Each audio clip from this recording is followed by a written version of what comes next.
Sahabat hikmah di balik kisah, seorang kakek berusia 74 tahun di Goa, Sulawesi Selatan ini mengaku sebagai Rasul. Lelaki bernama Puang Lalang adalah pemimpin tarekat Tajul Halwatia. Ia menyediakan tiket menuju surga dengan varian harga yang berbeda-beda, mulai dari 10 hingga 50 ribu rupiah.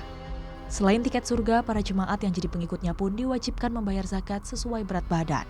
Dalam hitungannya, setiap 1 kilogram berat badan senilai dengan 5.000 rupiah. Tak sampai di situ, dalam perjalanan syiarnya di Sulawesi Selatan, Puang Lalang juga mengklaim dirinya bisa memperpanjang usia pengikutnya hingga 15 tahun. Sebelum Puang Lalang menghebohkan halayak dengan tiket surganya, aliran ini juga sempat viral lewat ibadah sholat super cepat. Atas adanya fenomena ini, kepolisian dari Polres Goa bertindak tegas dengan menangkap sang Rasul palsu. MUI juga telah menetapkan dan keluarkan fatwa jika tarekat Tajul Halwatiyah sebagai aliran sesat.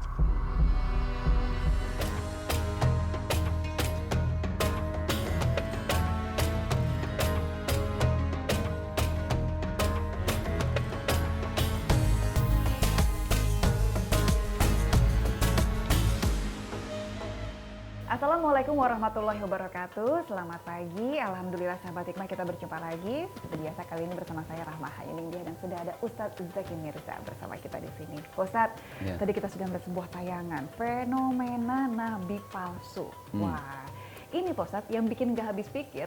Sebenarnya bukan cuma perkara orang yang mengaku-ngaku nabinya, tapi kok bisa ada bahkan banyak yang percaya. Gimana Ustadz? Baik, bismillahirrahmanirrahim. Dari seorang Nabi Muhammad Rasulullah SAW, kita itu diperintahkan untuk mencontoh, mendekati akhlaknya baginda Rasulullah SAW. Lisannya tidak pernah menyakiti, janjinya selalu ditepati, amanah. Bahkan Rasul diberikan satu panggilan Al-Amin, orang yang terpercaya se-kota Mekah. Akhlak-akhlak beliau itulah yang harusnya dicontoh. Karena jelas beliau ini adalah Nabi dan Rasul terakhir. Khatamun Nabiyyin, penutup para Nabi, penutup 25 Nabi. Tapi sayangnya Indonesia ini termasuk yang paling subur loh. Negara yang paling banyak di dalamnya orang yang ngaku-ngaku jadi Rasul. Dulu ada Ahmad Musadek ya, orang Bogor kan, hobinya main bulu tangkis. Ditanya nerima wahyunya di mana, di Gunung Bunder katanya gitu. Ada lagi Musadek ketangkep, nongol lagi satu. Dulu ada namanya Tugimin bahkan, daerah Kuningan, ketangkep lagi. Itu kumat lagi, di Tegal ada yang namanya dulu Roy, yang ngajarin orang sholat pakai bahasa daerah masing-masing. Saking suburnya bahkan di Indonesia ini bukan cuma orang ngaku jadi Rasul ya, bahkan ada yang ngaku jadi Jibril loh.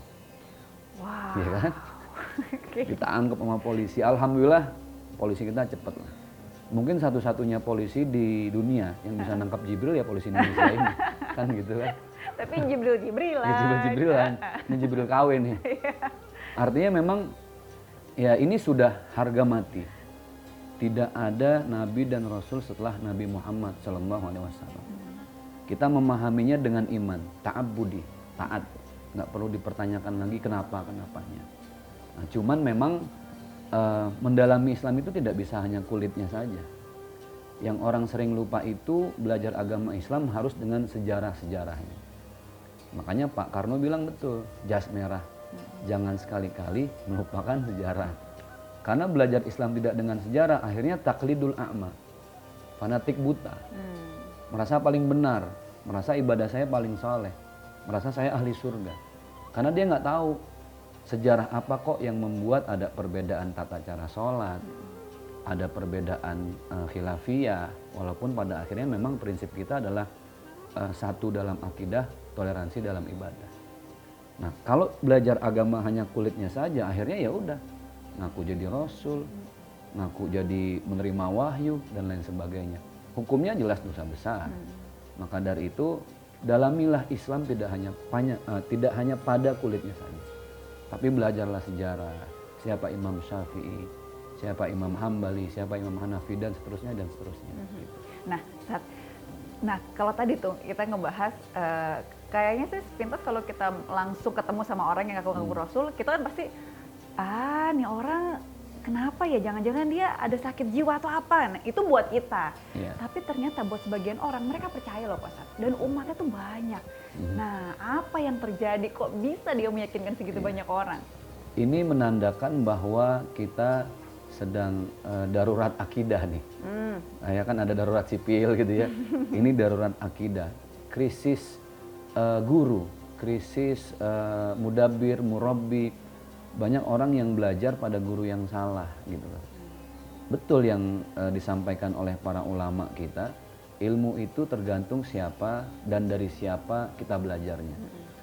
Makanya saya yakin orang-orang yang mengaku jadi rasul, mengaku jadi menerima wahyu dan segala sesuatunya itulah, pasti mereka juga awalnya belajar dari orang yang salah. Ya pada akhirnya murid-muridnya pun mengikuti apa yang tidak benar. Tadi makanya dibilang taklidul a'ma, fanatik buta.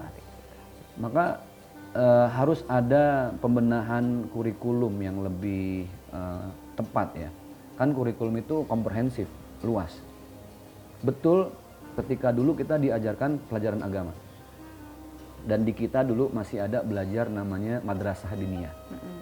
Kalau saya dulu zaman saya selesai sekolah SD jam 12, jam 2 masuk ngaji lagi. Disitulah kita diajarkan ilmu-ilmu keagamaan, Ahlussunnah wal Jamaah, perbedaan mazhab dan segala sesuatunya. Dan biasanya orang-orang yang mengaku rasul itu tidak berangkat dari pendidikan agama yang tepat. Sehingga dia menginterpretasikan, menafsirkan Islam, menafsirkan sholat, menafsirkan rasul dengan persepsi sendiri. Tidak punya rujukannya. Makanya kalau kita belajar itu harus jelas rujukannya. Nah kalau ini kan udah nggak pakai mazhab, udah nggak pakai guru, udah nggak ada rujukan kitabnya. Yang penting dia ngaku jadi rasul, kemudian dia dielulukan apa ya? Diagung-agungkan. Diagung-agungkan. Ya mungkin nggak ada yang dia cari kecuali satu, dia ingin dilebihkan dari yang lain. Itu saja udah melanggar. Sudah melanggar apa yang Allah inginkan dalam hidup kita ini kan. Semakin tinggi ilmu seseorang, puncaknya adalah kerendahan hati. Jangan pernah merasa benar dari yang lain, jangan pernah merasa paling pintar gitu. Nah terakhir ini hampir lupa deh Pak Ustadz. Oke. Apakah kemunculan nabi-nabi palsu itu adalah tanda bahwa akhir zaman sudah dekat? Iya. Rasul tidak memberikan waktu yang pasti, hari yang pasti, tahun yang pasti. Kenapa? Coba kita berpikir seandainya Rasul memberikan informasi kiamat akan datang tanggal sekian, hari ini jam sekian. Wah, orang berbondong-bondong kali. Udah H-7 nih mau kiamat misalnya gitu kan. Jadi banyakin sedekah yuk, banyakin zakat. Enggak. Tapi memang sudah ditakdirkan oleh Allah sedikit pun. Tidak ada satu manusia pun diberikan informasi. Supaya apa? Supaya setiap hari kita bisa mempersiapkan diri. Nah, Rasul hanya memberikan tanda-tandanya. Tanda-tandanya. Yuhibbunal qusur wa yansaunal kubur. Manusia mulai membangun bangunan-bangunan pencakar langit. Udah mulai kan sekarang? Mulai. Di Dubai, El Buruj, wah itu tinggi. Nanti di Jeddah ada lagi. Belum lagi yang di Cina ada lagi. Itu sudah masuk. Tapi mereka melupakan rumah yang paling abadi, yaitu kuburan masing-masing. Yang berikutnya tanda-tandanya yuhibbunad dunya wa yansaunal akhirah. Kata Rasul begitu. Mereka sudah mulai lalai dengan urusan-urusan akhirat, tapi terbuai dengan urusan-urusan dunia. Apa sudah ada? Sudah. Bagaimana sekarang sudah mengalahkan sholat jemaah kan gitu. Itu yang paling real di hadapan kita. Bagaimana justru sekarang media-media sosial menjadi Tuhan bagi kita semua, sehingga begitu banyak konten-konten yang lebih mengenalkan orang untuk cinta dunia daripada cinta akhirat. Jadi kadang saya bilang sama teman-teman sesama pendakwah, sekecil apapun kita berdakwah di sosial media, minimal itu bisa mengimbangi konten-konten yang justru mengajak orang cinta dunia gitu. Itu dia. Waduh, kalau ngomongin soal akhir zaman nih ya, jadi apa ya Pak Ustadz ya? Ini buruan deh ya, buruan tobat, buruan insaf, buat yang jomblo, buruan cari pasangan. Cari pasangan, permasalahannya Pak Ustadz, kalau udah ketemu pasangannya, kalau beda agama gimana? Sedih banget. Kegalauan ini akan dijawab oleh Pak Ustadz, tapi usai jeda ya.